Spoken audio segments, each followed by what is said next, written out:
Guys, dumihan na uli natin yung mga bagong linis natin na aquarium. So yan, dito ko hugasan yung mga luma na filter dun sa ibang aquarium. Ito na yung day 3 at part 5 nung ginawa natin na paglilipat at paglilinis nung aquarium natin. Welcome to Jerry's Aquatics.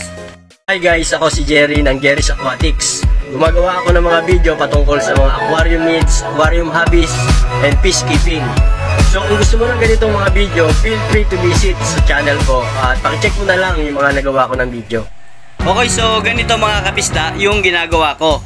Inuhugasan ko dito yung mga filter na galing dun sa lumang aquarium para mapabilis yung pag-cycle natin na ginagawa. Marami kasi ako mga kapisda dito na aquarium, kumbaga fully cycled na sila. So yan, may mga filter tayo dito na ganyan, top filter, at may mga filter wool. So kung mapapansin nyo, ang dumi na nung filter na to. Then dito ko huhugasan sa mga bagong linis na aquarium. So yan, makikita naman natin na dudumi yung mga bagong linis na aquarium. Ang ibig sabihin, at maglalagay lang tayo ng mga beneficial bacteria na galing na doon sa lumang aquarium.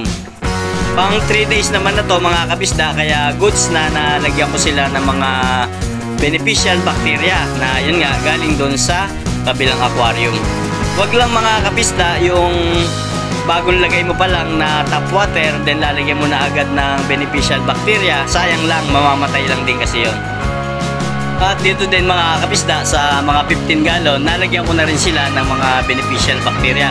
So yan, nahugasan ko na rin dito yung ibang mga filter na galing din doon sa kabilang mga aquarium. Matagal ko naman na din ginagawa ito mga kapisda, kaya subok na nakakatulong talaga na mapabilis yung pag-cycle natin.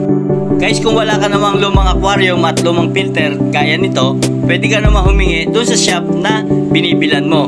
Basta siguraduhin mo lang na maganda yung kondisyon ng mga isda nila bago mo kunin yung lumang filter nila. Guys, hanggang dito na lang muna at sana nakatulong yung binigay kong tips. At pakipalo na rin para sa mga susunod ko pang video. Happy peacekeeping!